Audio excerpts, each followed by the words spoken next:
Hi, this is James C2, and today we're going to be doing something a little bit different. Most of the time, I'm posting videos with interviews with some really interesting and exciting people.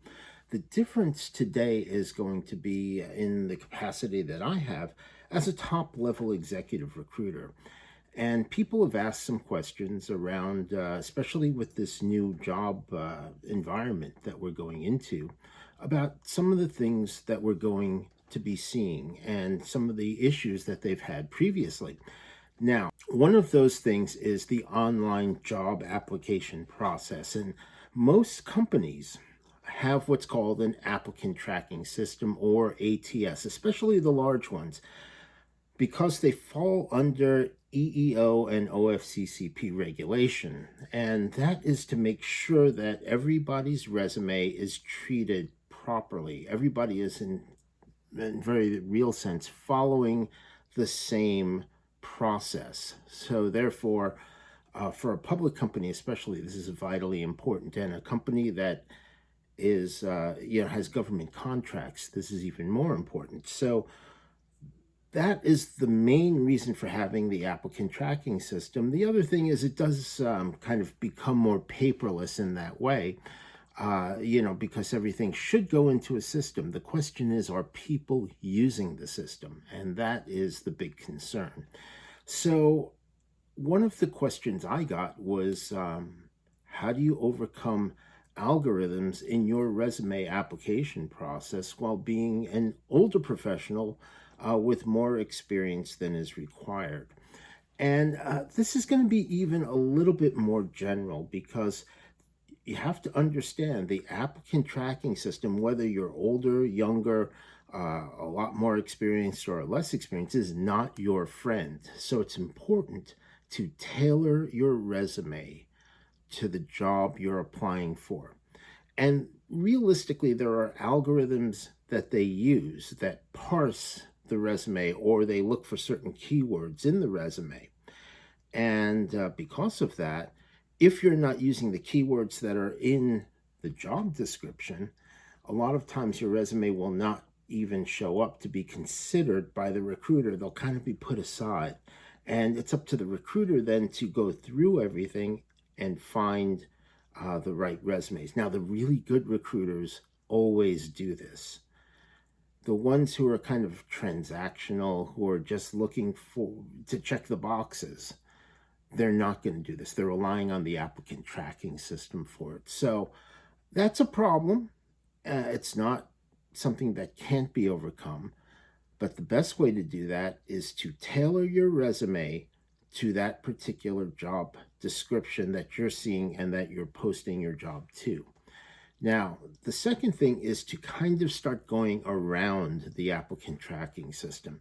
So part of that is leveraging social media to make connections with people who work inside the company.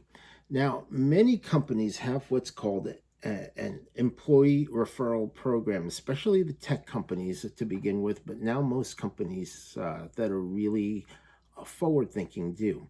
And that means that employees are actually rewarded for referring somebody for different jobs, because it kind of makes sense when an employee already knows you and has some discussions about you. You kind of have an understanding of what the culture is about, and they're almost pre-screening you as somebody that they would like to work with.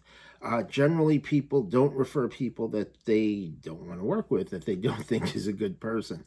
So you can actually go around that a little bit by making sure that you're reaching out on social media like LinkedIn, Facebook, Twitter. Reach people who work in the company who might be able to refer you directly, or refer you to the hiring manager or to the recruiter who's working on those positions. And so the thing about an employee referral program is that they're actually a bonus to the employee when they find somebody who gets hired.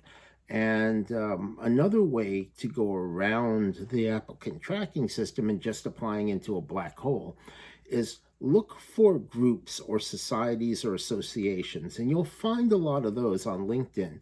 Join those, that are in your profession, and you'll have other people who are doing the same or similar things, have the same interests, and often are at the level where they would be able to either refer you or to hire you into these roles.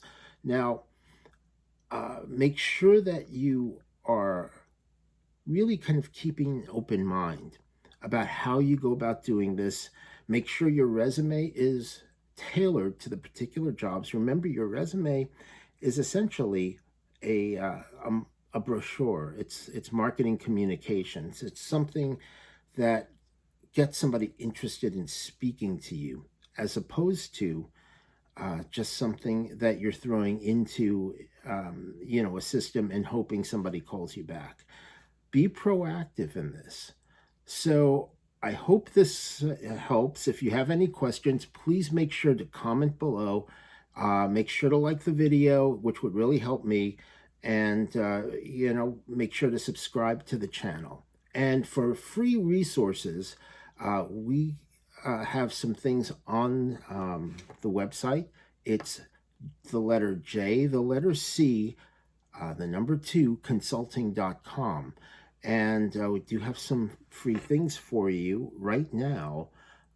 There's a book that's free for anyone who signs up on the website, called NLP for the World. And that's a really great project. I've been a trainer on Richard Bandler's training team in Florida for, I think it's 7 years now.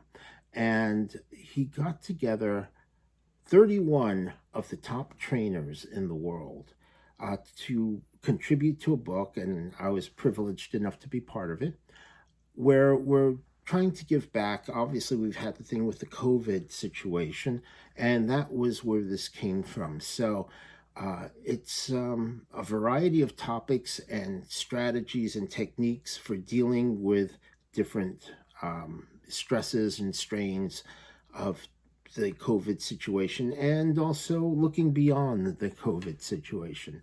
Also, you can find a link to my best-selling book, The 5 Keys to Hypnotic Selling, and more resources will become available as we continue. So I look forward to hearing from you. Thanks very much, and we'll be doing more of these as we go along.